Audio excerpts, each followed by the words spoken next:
বরিশাল সহ গোটা দক্ষিণাঞ্চলের খেয়া এবং মিরগঞ্জ ফেরিঘাটে অতিরিক্ত ভাড়া নেয়া বিশেষ বাহিনীর কাছে জিম্মি ছিল বাবুগঞ্জ, মুলাদি, হিজলা ও মেহেন্দিগঞ্জ উপজেলার কয়েক লাখ মানুষ। মাই টিভিতে সংবাদ প্রকাশের পর ইজারাদারের হাত থেকে সংস্কারের কাজ শুরু করে জেলা প্রশাসন। ২০ জানুয়ারি বাতিল করা হয় মিরগঞ্জ ফেরি এবং খেয়াঘাটের ইজারা। এতে স্বস্তি ফিরেছে এই অঞ্চলবাসীর।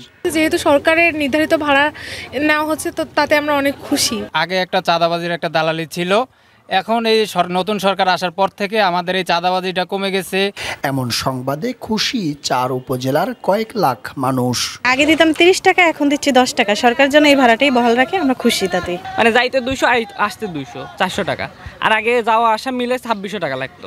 ইজারা বাতিলে জেলা প্রশাসক ও সড়ক বিভাগের কঠোর অবস্থানের প্রশংসার পাশাপাশি আগামীতেও যেন এই ব্যবস্থা কার্যকর থাকে প্রত্যাশা সচেতন মহলের।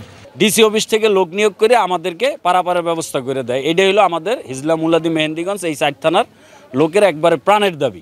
আমাদের প্রত্যাশা এখন যেভাবে আছে এইভাবে থাকুক। শর্ত ভঙ্গ করায় বাতিল করা হয়েছে পুরনো ইজারা।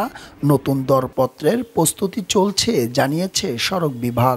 যোগ্য ঠিকাদার যদি এখানে নির্বাচিত হয় তো সেও যেন ভবিষ্যতে পাবে বিধি মোতাবেক যে সরকারি যেহেতু যে ভাড়া আছে সেই ভাড়া যেন তারা কালেকশন করে সে ব্যাপারে আমাদের সর্বোচ্চ মনিটরিংটা অব্যাহত থাকবে। জনগণের প্রয়োজনেই এমন সিদ্ধান্ত বলে জানিয়েছেন জেলা প্রশাসন।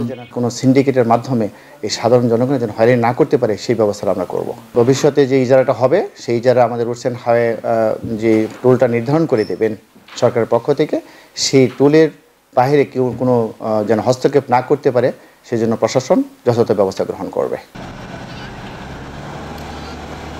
গণমাধ্যমে এই ফেরিঘাটের অসঙ্গতির চিত্র বারবার তুলে ধরার পর টোল আদায়ে সরকারের সরাসরি হস্তক্ষেপে সংস্কারের ছোঁয়ায় বদলে গিয়েছে বাবুগঞ্জ, হিজলা, মুলাদি, মেহেন্দিগঞ্জবাসীর চিত্র।